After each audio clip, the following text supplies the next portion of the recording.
Hello guys. आज पढ़ेंगे VMO Kota university में इम्पोर्टेंट क्वेश्चन है एग्ज़ाम के लिए। जो 29 जनवरी 2025 में एग्ज़ाम है पर्यावरण अध्ययन का QVS सब्जेक्ट कोड है, जिसमें हम पढ़ेंगे इम्पोर्टेंट क्वेश्चन।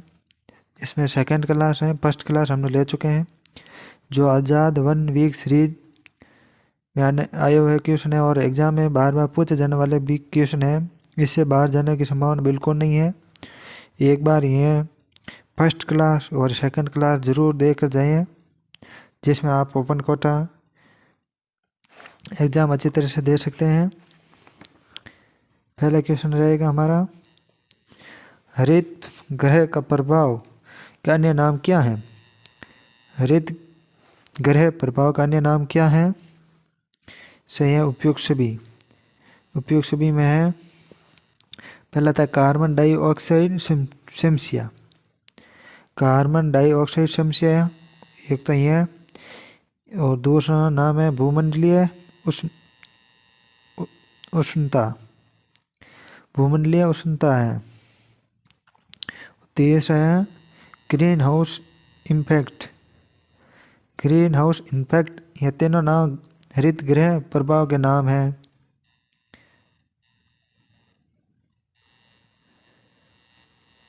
अगला क्वेश्चन रहेगा हमारा, हरित गृह का प्रभाव का नाम किसने दिया है? हरित गृह का प्रभाव का नाम किसने दिया है? जे फोरियल ने।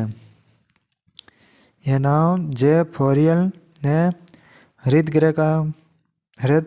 गृह प्रभाव का नाम दिया।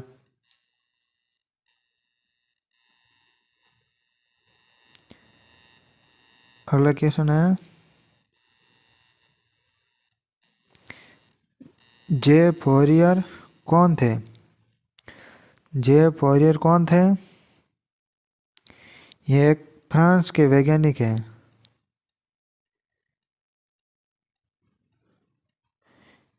ये एक फ्रांस के वैज्ञानिक हैं। फ्रांस के गणितीय वैज्ञानिक हैं।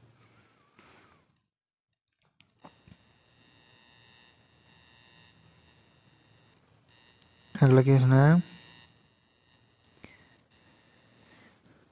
व्यर्थ भूमि को उपजाऊ बनाने के लिए अपनाई जाने वाली कौन सी प्रक्रिया है?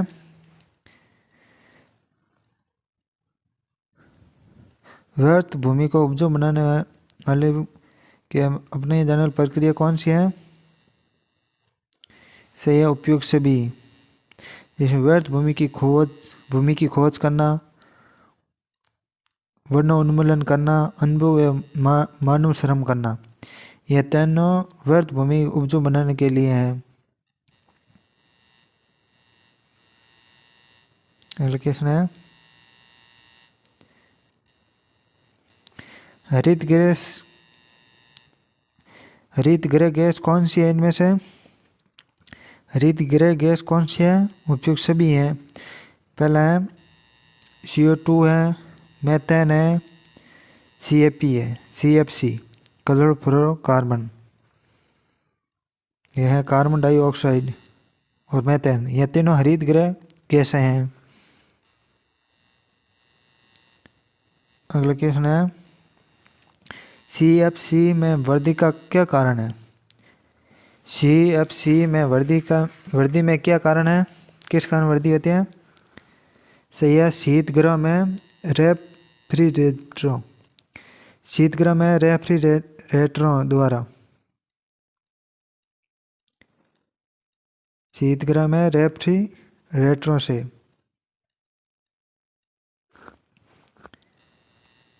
अगला क्वेश्चन है, नाइट्रस ऑक्साइड में वृद्धि का क्या कारण है? नाइट्रस ऑक्साइड में वृद्धि का क्या कारण है? उपयुक्त सभी, जिसमें कृषि क्रिया में परिवर्तन है, पेट्रोलियम ईंधन में दहन से और सीवेज से।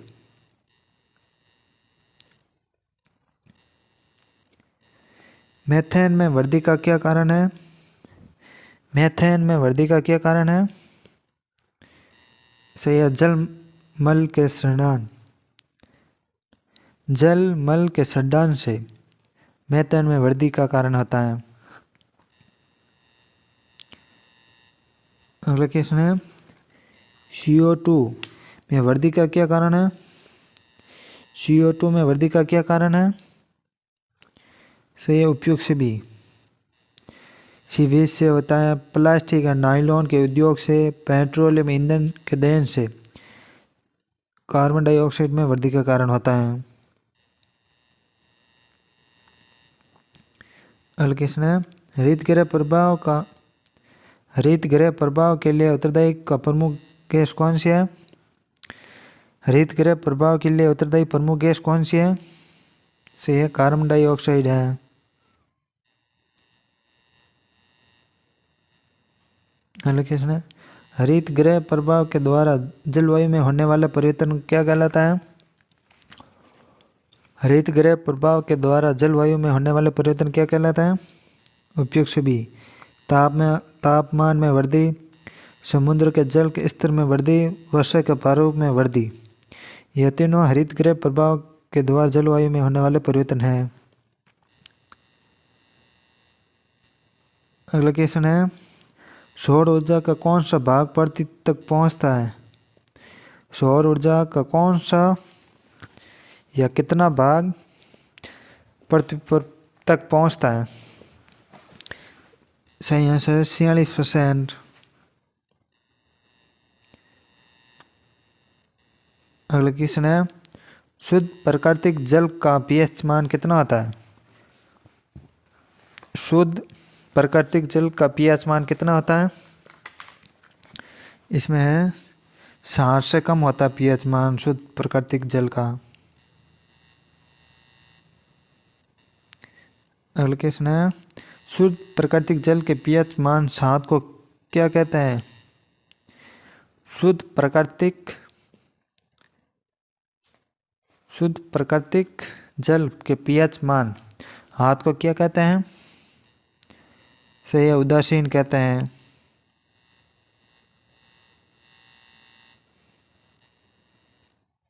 अगला क्वेश्चन है जल में अम्ल के घुल जाने पर उसका pH मान कितना हो जाता है? जल में अम्ल के घुल जाने पर उसका pH मान कितना हो जाता है? 7 से कम हो जाता है ना, 7 से अधिक हो जाता है। जल में अम्ल के घुल जाने पर pH मान 7 से अधिक हो जाता है।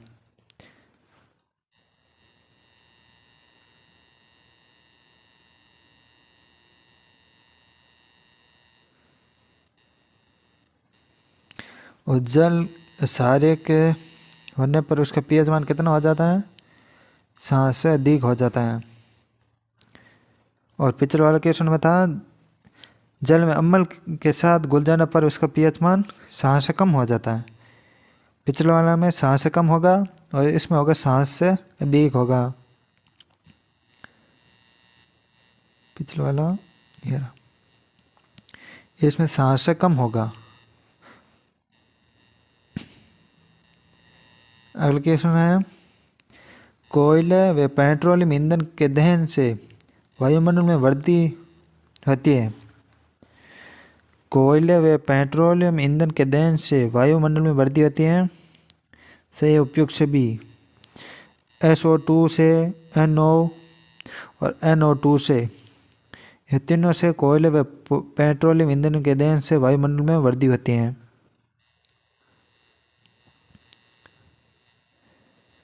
अगला क्वेश्चन है एसिड रेन का नामकरण किसने किया है?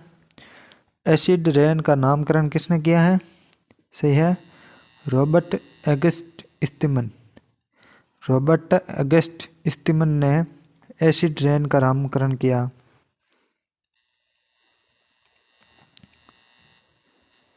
अगला क्वेश्चन है सौर ऊर्जा का कितना भाग वायुमंडल द्वारा अवशोषित कर लिया जाता है? सौर ऊर्जा द्वारा कितना भाग वायुमंडल द्वारा अवशोषित कर लिया जाता है? 19%।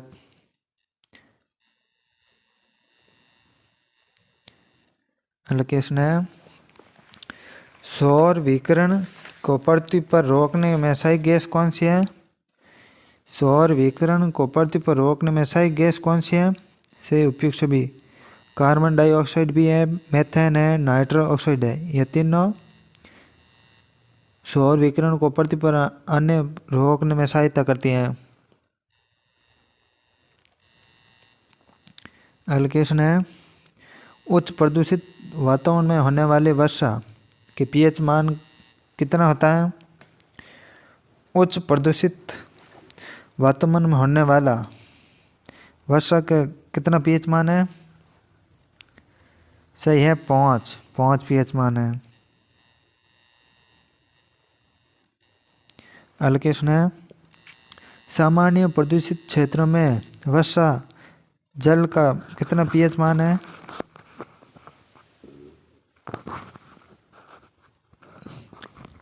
सामान्य प्रदूषित क्षेत्रों में वर्षा का पीएच मान कितना है? वर्षा जल का इसमें है 6.5 से 5.5 तक।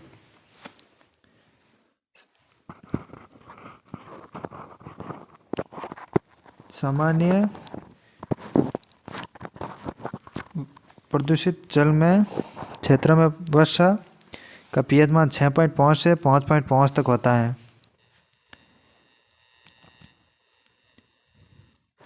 अम्ल सदमा क्या कहलाता है? अम्ल सदमा कहलाता है क्या? सही है ऑप्शन बी जल के पीएच मान का अत्यधिक गिर जाना।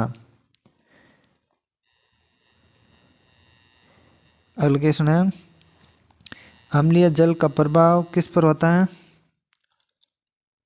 अम्लीय जल का प्रभाव किस पर होता है? उपयुक्त सभी पर, त्वचा रोग एलर्जी पर, मृदा के उर्वरकता में गिरावट, स्कोन कैंसर की समस्या पर। इस तीनों में अम्लीय जल का प्रभाव होता है।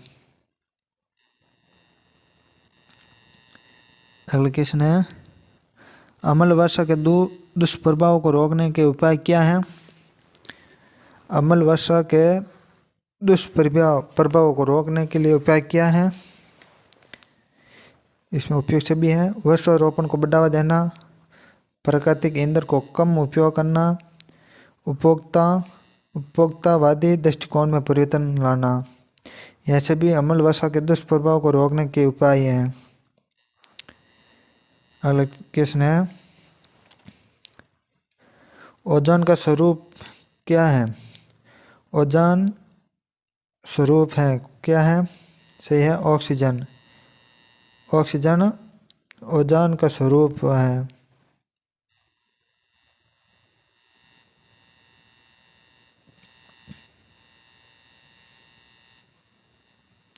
अगला क्वेश्चन है ओजोन परत द्वारा सूर्य से आने वाले हानिकारक यूवी किरणों का कौन सा भाग अवशोषित कर लिया जाता है? ओजोन परत द्वारा सूर्य से आने वाली हानिकारक यूवी किरणों को कितना भाग अवशोषित कर लेता है? 99%। ऑप्शन सी सही।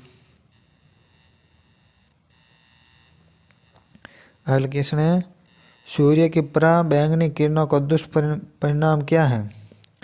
सूर्य की पराबैंगनी किरणों का दुष्परिणाम क्या है? उपयुक्त सभी है मनुष्य में कैंसर, चमड़ी का जलना, शिशुओं की विकृतियाँ। यह तीनों सूर्य की पराबैंगनी किरणों का दुष्परिणाम है। अगला क्वेश्चन है ओजोन परत में छिद्र होने पर प्रमुख कारण क्या है? ओजोन परत पर छिद्र होने का प्रमुख कारण क्या है? इसमें भी उपयुक्त शब्द होगा CFC क्लोरोफ्लोरोकार्बन और कार्बन डाइऑक्साइड और मेथेन। ये तीनों ओजोन परत में छिद्र होने का प्रमुख कारण है। अगला क्वेश्चन है ओजोन सुरक्षा दिवस प्रतिवर्ष कब मनाया जाता है? ओजोन सुरक्षा दिवस प्रतिवर्ष कब मनाया जाता है? सही है 5 अक्टूबर को।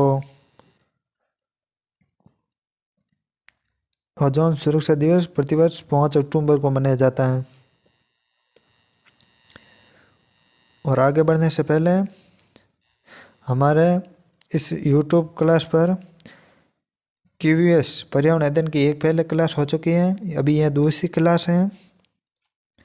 और इस QS पेपर में 100 क्वेश्चन आएंगे इस बार 100 क्वेश्चन आएंगे। हमने पहले एक क्लास ले चुके हैं, अभी दूसरी क्लास है। और ऐसे क्लास के लिए आप सभी कमेंट करके बताइए अगली क्लास कौन सी डाली जाए। और सभी एक बार हमारे चैनल को सब्सक्राइब कर लें। क्वेश्चन है, अंतर्राष्ट्रीय ओजोन दिवस कब मनाया जाता है? अंतर्राष्ट्रीय ओजोन दिवस कब मनाया जाता है? सही है, 16 सितंबर को ओजोन दिवस मनाया जाता है। अगले क्वेश्चन है, डायप्सन क्या है? डायप्सन क्या है? यह ओजोन सांद्रता की इकाई है। डायप्सन ओजोन सांद्रता की इकाई है।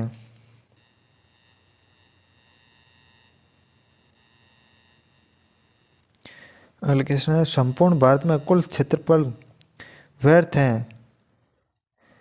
संपूर्ण भारत में कुल क्षेत्रफल का लगभग कितना प्रतिशत भाग व्यर्थ है? संपूर्ण भारत में कुल क्षेत्रफल का लगभग कितना प्रतिशत भाग व्यर्थ है? सही है, 50% भाग व्यर्थ है। अगला क्वेश्चन है, नाभिकीय दुर्घटना और रेडियो धर्मिता का दुष्प्रभाव क्या है? नाभिकीय दुर्घटना और रेडियो धर्मिता का दुष्परिणाम क्या है?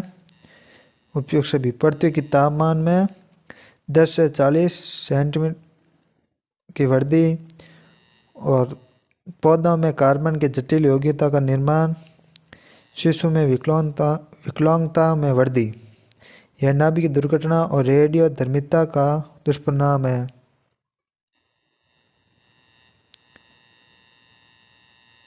अगला क्वेश्चन है,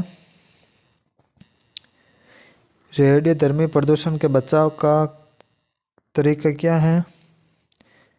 इसमें उपयोग सभी हैं, संयंत्रों के रखरखाव का गंभीरता से क्रियान्वयन, बमों का निर्माण व विस्फोट पर पूर्णतः रोक, ऊर्जा में व्यय में कमी, ये तीनों रेडियो धर्मी प्रदूषण के बचाव के तरीका हैं। अगला है, जल संरक्षण का उपाय क्या है? जल संरक्षण के उपाय क्या है? उपयोग सभी है, उपयोग सभी, जल के अपव्यय पर रोक, जल प्रदूषण प्रभावी पर रोक, जल के प्राकृतिक स्रोतों का संरक्षण करना। अगला क्वेश्चन है, भारत में मानव व उपलब्ध भूमि का अनुपात क्या है? भारत में मानव व उपलब्ध भूमि का अनुपात क्या है? सही है, कम है। अनुपात कैसा है? कम है।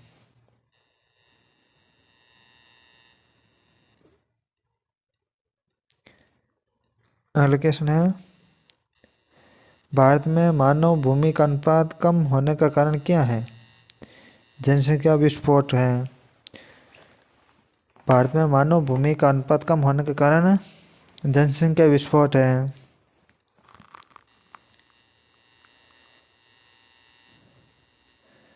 अगला क्वेश्चन है, जल प्रदूषण को रोकने के लिए भौतिक रासायनिक विधि क्या है? जल प्रदूषण को रोकने के लिए भौतिक परिवर्तन विधि क्या है? उपयोग सभी है, आयन विनिमय, ओजोनीकरण, क्लोरीनीकरण, ये तीनों जल प्रदूषण रोकने के लिए भौतिक रासायनिक विधि है।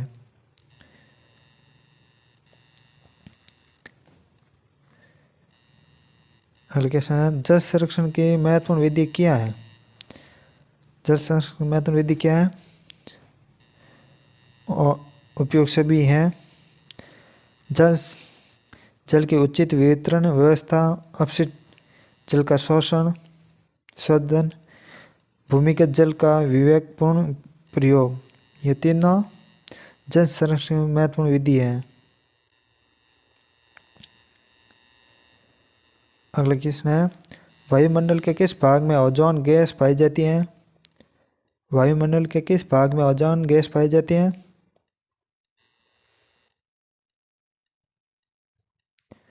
इसमें ऑप्शन है सौरमंडल पर। सौरमंडल पर ओजोन गैस पाई जाती है।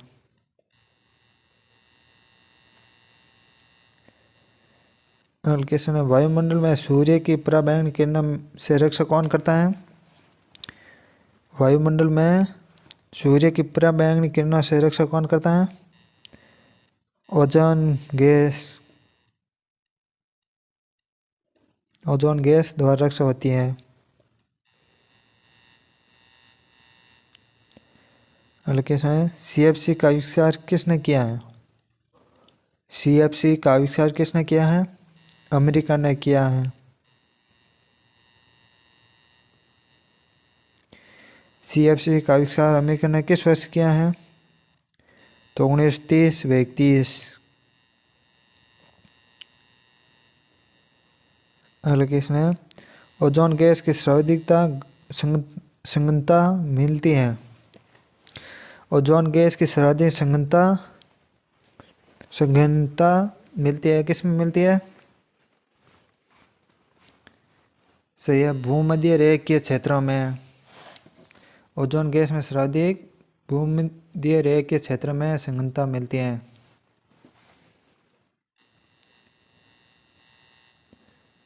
अगला क्वेश्चन है, ओजोन गैस में पाई जाती है, ओजोन गैस में क्या पाई जाती है?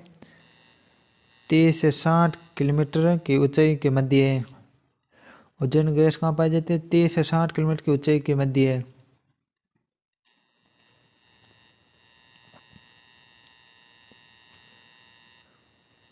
अगला क्वेश्चन है, ब्रिटिश वैज्ञानिक द्वारा अंटार्कटिका में ओजोन परत में विशाल क्षेत्र की पुष्टि किस वर्ष की गई है? 1985 में। अगला क्वेश्चन है,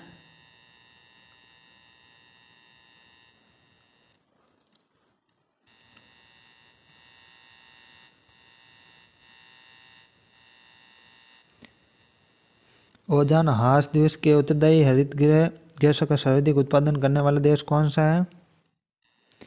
ओजोन ह्रास के लिए उत्तरदायी हरितगृह गैसों का सर्वाधिक उत्पादन करने वाला देश कौन सा है?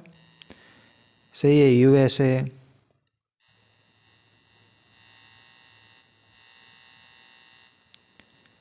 अगला क्वेश्चन है, वियना सम्मेलन का आयोजित कब किया गया है? वियना सम्मेलन आयोजित कब किया गया है? 1985 में।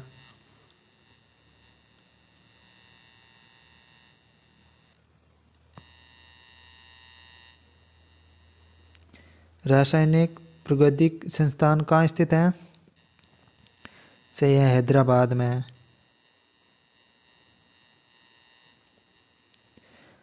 अंटार्कटिका में विश्व का कितना स्वच्छ जल पाया जाता है?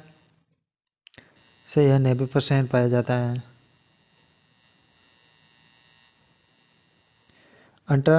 अंटार्कटिका के कैसी स्थिति है?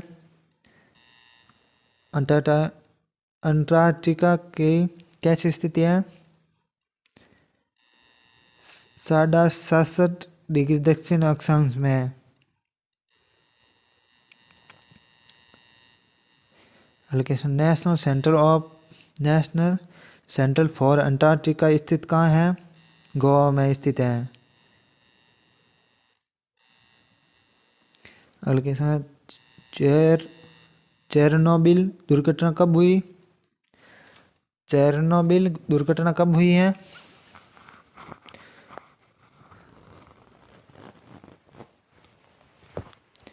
चेरनोबिल दुर्घटना कब हुई है? सही है, 26 अप्रैल 1986 में हुई। अगला क्वेश्चन है, पर्यावरणीय शिक्षा का उद्देश्य क्या है? पर्यावरणीय शिक्षा का उद्देश्य क्या है? इसमें उपयोग सभी है, पर्यावरणीय दृष्टिकोण विकसित करना, सचेतना और सहभागिता।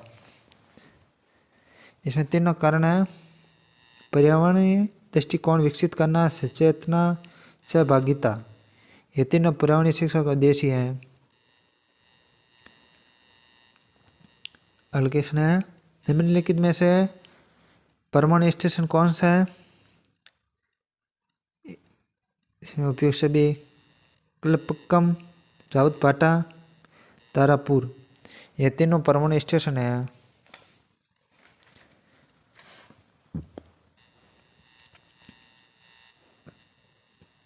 अगला क्वेश्चन, रावतभाटा परमाणु स्टेशन कहाँ स्थित है? रावतभाटा परमाणु स्टेशन कहाँ स्थित है? चित्तौड़गढ़ में स्थित है। कहाँ है? चित्तौड़गढ़ में स्थित।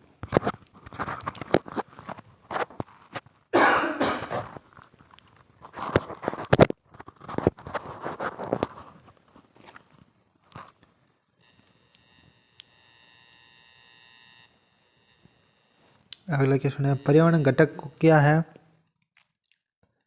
पर्यावरण घटक क्या है?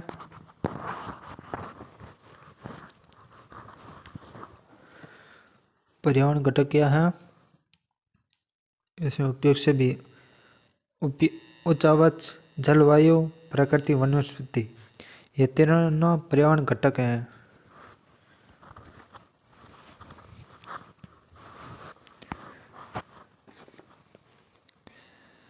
अगला क्वेश्चन है, जलवायु के अंतर्गत शामिल तत्व क्या है? जलवायु के अंतर्गत शामिल तत्व क्या है? इसमें उपयोग से भी हवाएं हैं, आर्द्रता, वर्षा, तापमान, ये तीनों हैं।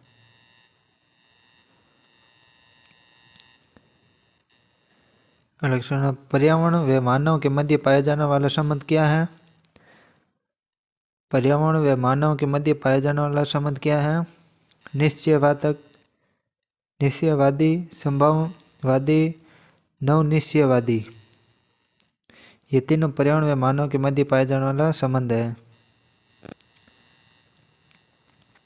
अगला क्वेश्चन है, विकास द्वारा उत्पन्न पर्यावरण समस्या कौन सी है? विकास द्वारा उत्पन्न पर्यावरणीय समस्या क्या है? उपयोग सभी हैं, जिसमें ऊर्जा संकट है, जलवायु में परिवर्तन है, विश्व तापमान में वृद्धि।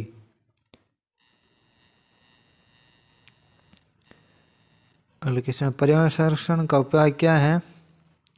पर्यावरण संरक्षण का उपाय क्या है? उपयोग सभी है, प्रदूषण में नियंत्रण, वनोन्मूलन में पर रोक, वनोरोपण, जनसंख्या नियंत्रण, पर्यावरण संरक्षण का उपाय है तीनों। अगला क्वेश्चन है, पर्यावरणीय शिक्षा दिए जाने का स्तर कौन सा है? पर्यावरणीय शिक्षा देने का स्तर 3 स्तर है। पर्यावरण शिक्षा देने के लिए 3 स्तर है।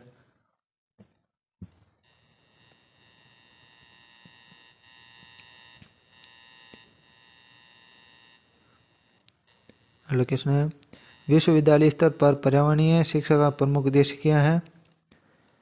पर्यावरण और कानून, मानव और पारिस्थितिक तंत्र, और पर्यावरण का अर्थ, आवश्यकता और पर्यावरण, ये तीनों हैं। ए और बे और से तीनों हैं।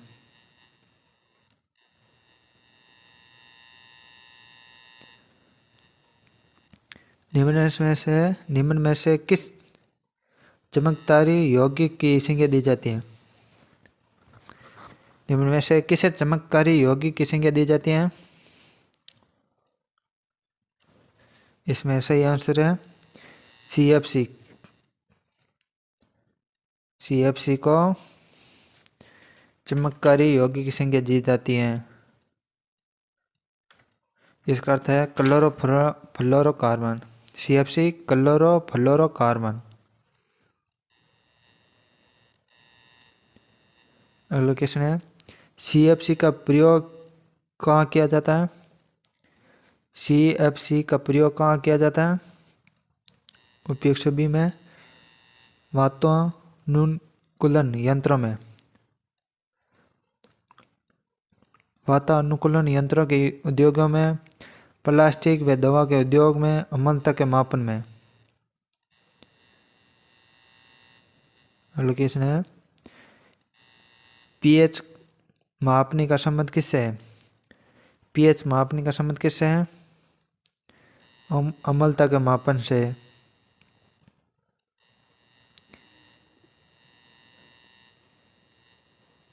पीएच स्केल में माप कितना पाया जाता है?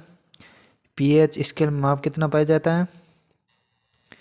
0 से 14 के मध्य पाया जाता है। अगला क्वेश्चन है वनस्पति युक्त प्रदेशों को समाप्त कर उन्हें उपजाऊ व व्यर्थ भूमि में परिवर्तन करने का मुख्य भूमिका निभाता है। कौन निभाता है? वनस्पति युक्त प्रदेशों को समाप्त कर उन्हें अनुपजाऊ व व्यर्थ भूमि में परिवर्तन करने की मुख्य भूमिका कौन निभाता है? इसमें उपयोग सभी हैं। उन्मूलन है, लवणीय जल का ठहराव है, मरुस्थलीकरण है। यह तीनों वनस्पति युक्त प्रदेशों को समाप्त करने उन्हें अनुपजाऊ व्यर्थ भूमि में परिवर्तन के मुख्य भूमिका निभाता है। अगला क्वेश्चन है वर्षा जल का पीएच मान कितना होने पर उसे अम्ल वर्षा कहता है? वर्षा जल का पीएच मान कितना होने पर उसे अम्ल वर्षा कहता है? 5.6 से कम। 5.6 से कम होने पर अम्ल वर्षा कहता है। अगला क्वेश्चन है विश्व तापमान में वृद्धि ग्लोबल वार्मिंग का दुष्परिणाम क्या है? विश्व तापमान में वृद्धि ग्लोबल वार्मिंग का दुष्परिणाम क्या है?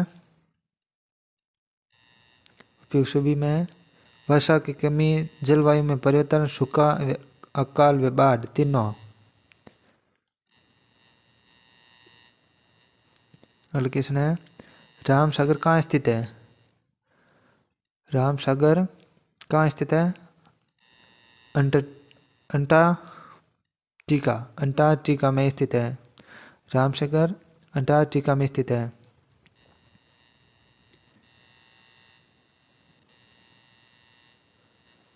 अगला क्वेश्चन विस्थापन कृषि या स्थानांतरित कृषि में क्या होता है? विस्थापन कृषि या स्थानांतरित कृषि में क्या होता है? सही ऑप्शन ए। इसमें जनजातीय समुदाय के लोग वनों को जलाकर पर्याप्त राख पर कृषि करते हैं। विस्थापन कृषि में जनजातीय समुदाय के लोग वनों को जलाकर पर्याप्त राख पर कृषि करते हैं। अगला क्वेश्चन है चेरनोबिल दुर्घटना कब हुई? चेरनोबिल दुर्घटना कहाँ हुई है? चेरनोबिल दुर्घटना कहाँ हुई है? रूस में हुई है। अगला क्वेश्चन है वातावरण में CO2 की मात्रा में वृद्धि का कारण क्या है? सही है कोयले की दहन में और वनोन्मूलन से। कोयले की दहन से और वनोन्मूलन से होती है। अगला क्वेश्चन है सही कथन चूज कीजिए। सही क्वेश्चन है ऑप्शन ए मानव में गतिविधियों की ऋतुओं की समय अवधि में परिवर्तन। मानव गतिविधियों से ऋतुओं की समय अवधि में परिवर्तन हुए। अगला क्वेश्चन है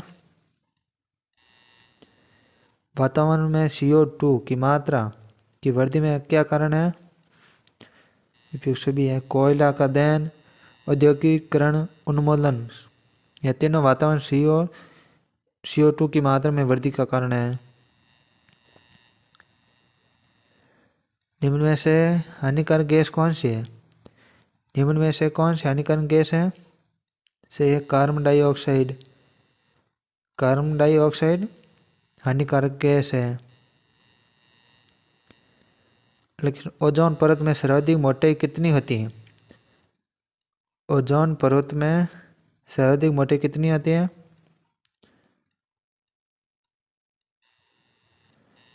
ध्रुवों पर होती है। ओजोन परत की सर्वाधिक मोटाई किस पर होती है? ध्रुवों पर होती है। ओजोन की सर्वाधिक मोटाई ध्रुवों पर आधारित होती है।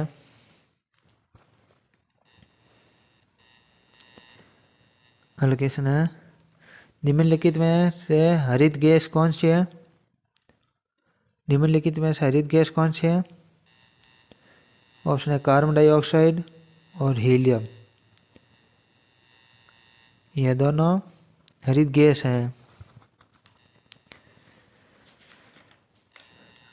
अगला क्वेश्चन है,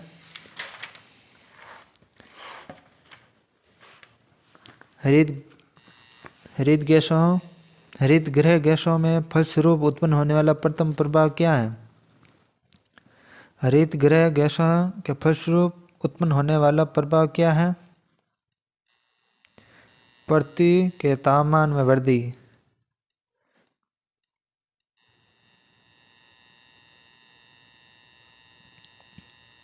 इस अगला क्वेश्चन है, सही कथन चूज कीजिए। इसमें सही कथन क्या है?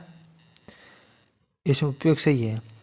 परमाणु हथियार के प्रयोग में समस्त प्रणालियां नष्ट हो जाएगी। परमाणु शस्त्रों को सीमित करने अतः उन्हें नष्ट करने की परम आवश्यकता है। परमाणु शस्त्रों के प्रयोग से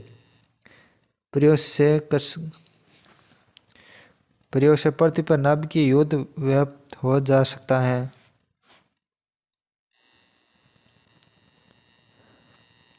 अगले क्वेश्चन है, नाभिकीय हथियारों के प्रयोग से हो रहे प्रदूषण को क्या कहते हैं? नाभिकीय हथियार के प्रयोग से हो रहे प्रदूषण को क्या कहते हैं? सही है, विकिरण प्रदूषण कहते हैं। विकिरण प्रदूषण कहते हैं। अगला क्वेश्चन, अमेरिका द्वारा सर्वप्रथम परमाणु बम का प्रयोग किस राष्ट्र के हिरोशिमा या नागासाकी नगरों के विरुद्ध किया गया है? किस राष्ट्र के लिए? सही है, जापान के लिए। अगला क्वेश्चन है, रेडियो धर्मिता की मापक इकाई क्या है? रेडियो धर्मिता का मापक इकाई क्या है? सही है, बैकरल रेडियो धर्मिता की मापक इकाई है।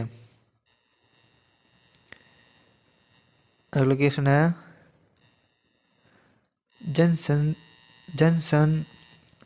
जनसंहार के नाभिकीय स्तर है।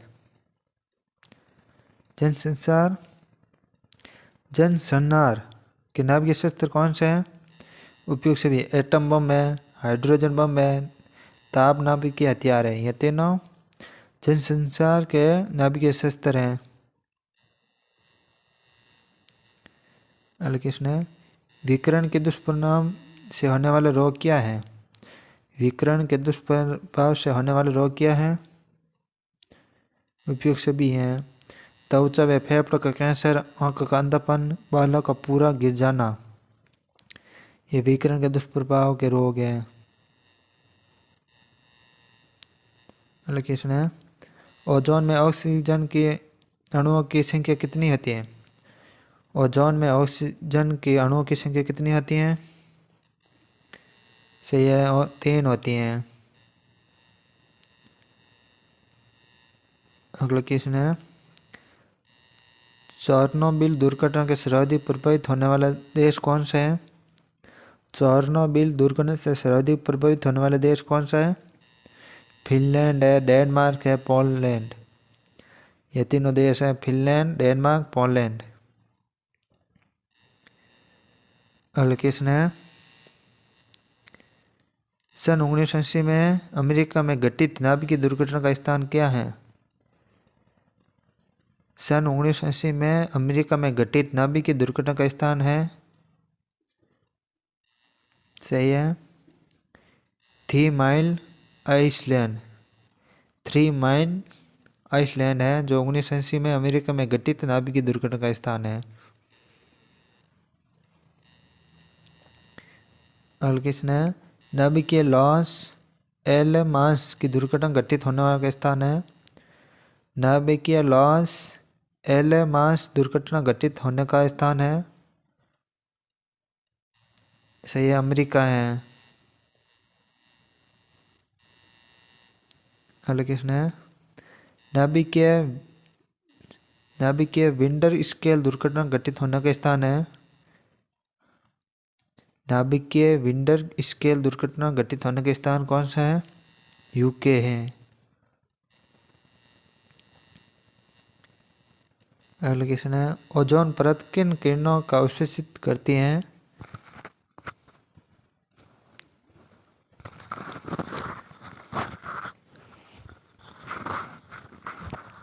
ओजोन परत किन किरणों को अवशोषित करती हैं?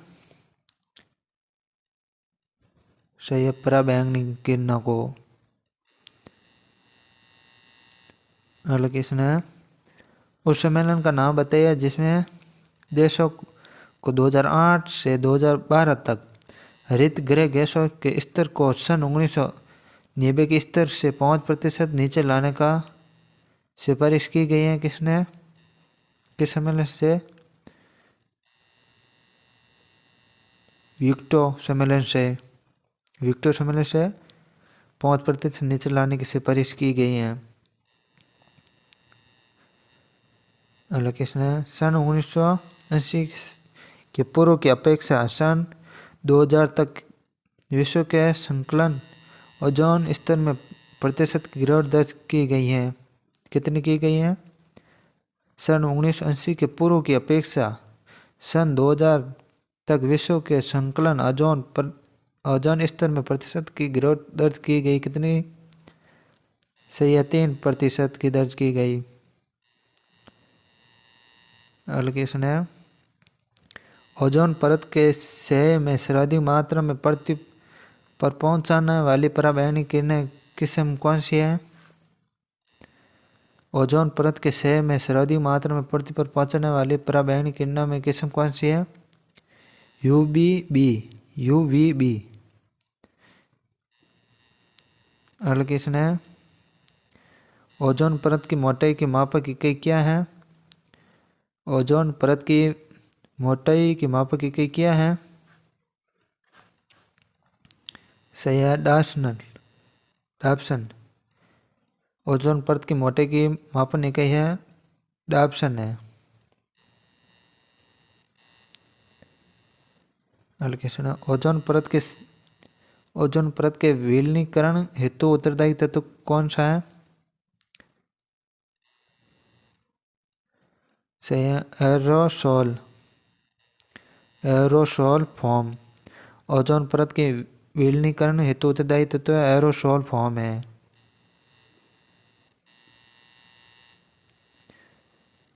और अगला क्वेश्चन है, सन 1945 में ओजोन क्षय के कारणों को खोजने हेतु पुरस्कार सम्मानित किए गए वैज्ञानिक का क्या नाम है? सन 1945 में ओजोन क्षय के कारणों को खोजने हेतु नोबेल पुरस्कार से सम्मानित किए गए वैज्ञानिक का क्या नाम है? इसका सही है सरबूट रोलैंड है।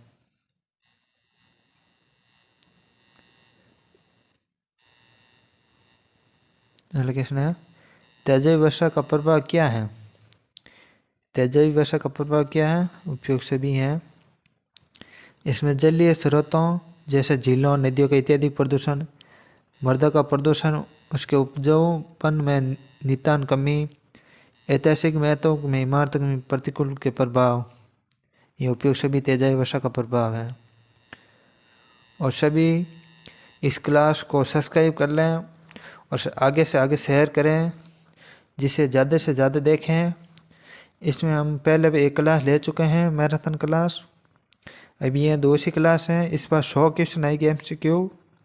पिछली बार 70 थे, अब की बार 100 क्वेश्चन आएंगे। एक बार सभी इस वीडियो को लाइक कर दें और चैनल को सब्सक्राइब कर लें। कोई क्वेश्चन गलत हुए तो कमेंट करके बता दें।